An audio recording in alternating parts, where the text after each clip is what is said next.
आज की जो खबर है वो अमरोहा के परोरा गांव की है। यहाँ की एक महिला जावित्री, जिसकी 2 बार पहले शादी हो चुकी थी, लेकिन दोनों बार वहाँ संतान ना होने के कारण दोनों शादी असफल रही और वो आके परोरा गांव में अपने माँ बाप के पास रहने लगी। अब माँ बाप थे, उन्होंने सोचा कि हम पूरी ज़िंदगी तो इसके साथ नहीं रह सकते और इसका कहीं और भी बसेरा नहीं है, क्या पता आगे भाई भाभी से अपने लावे लगावे या ना लगावे। उन्होंने अपने नाम जो ज़मीन थी उसमें तब 5 बीघा ज़मीन जावित्री के नाम कर दी और परोरा गांव में ही एक मकान भी उसे बना के दे दिया, ताकि या अपने भाई भाभी के जुम्मे ना रहे, उन पे बोझ बन के ना रहे, या भी अपना कुमा खा सके, ताकि इसे आगे कोई शर्मिंदगी महसूस ना हो। माँ बाप हैं, लड़का हो या लड़की, उनकी औलाद हर औलाद के बारे में बराबर सोचे। और एक लड़की हो, लड़की जब तक माँ बाप हो मायके में तब तक पूरा अधिकार हो उसका। तो 5 बीघा ज़मीन लेके और बनाया घर लेके अपनी माँ बाप जो उन्होंने दिया था बना के घर, वह रहने लगी, अपना गुजर बसर करने लगी। लेकिन माँ बाप पूरी ज़िंदगी उसके पास नहीं रह सके थे। एक उम्र के अनुसार अब से लगभग साल भर के भीतर उसके माँ और बापू दोनों की मौत होगी। माँ और बाप की मौत होने के बाद जावित्री बिल्कुल अकेली पड़ गई। उसने अपने भाई की लड़की को गोद ले लिया ताकि वह उसके साथ खा पी सके, बेचारी उसका मन लगा रहे या उसे भी एक संतान की कमी महसूस ना हो।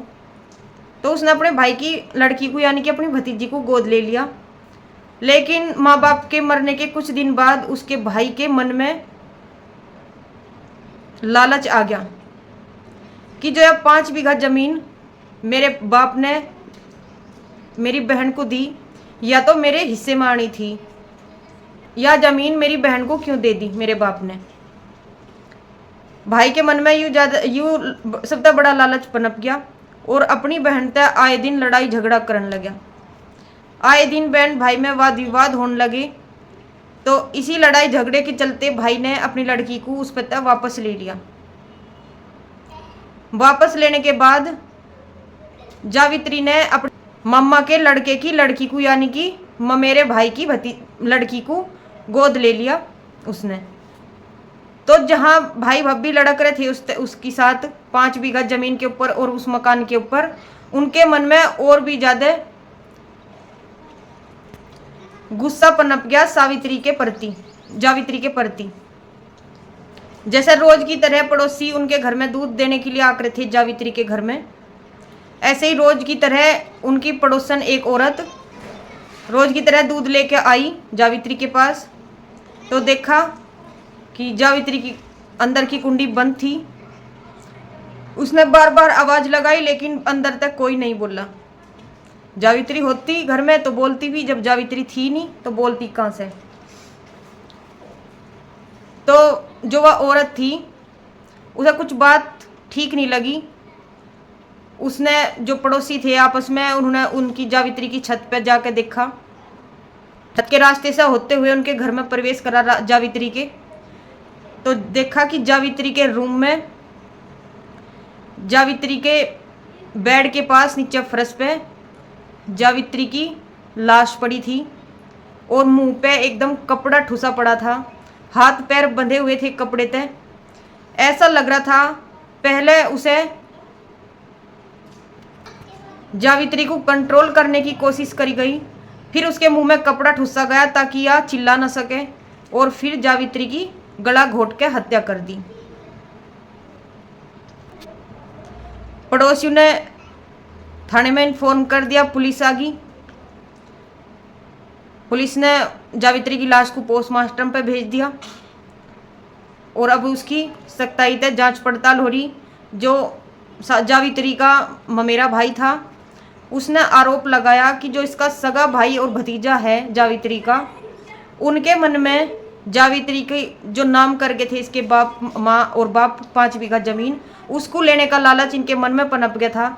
जबकि जावित्री ने मेरी लड़की गोद ली थी तब से तो इनका गुस्सा ज़्यादा ही ऊंचे लेवल पर था और लगातार जावित्री के साथ इस बात पर लड़ाई झगड़ा कर रहे थे कि अब तो जावित्री ने अपने मम्मा के लड़के की लड़की गोद ले ली और सारा इसके मरने के बाद सारा अधिकार इसकी संपत्ति पे उस लड़की का ही होगा, हमारे हाथ पल्ले कुछ नहीं लगने का।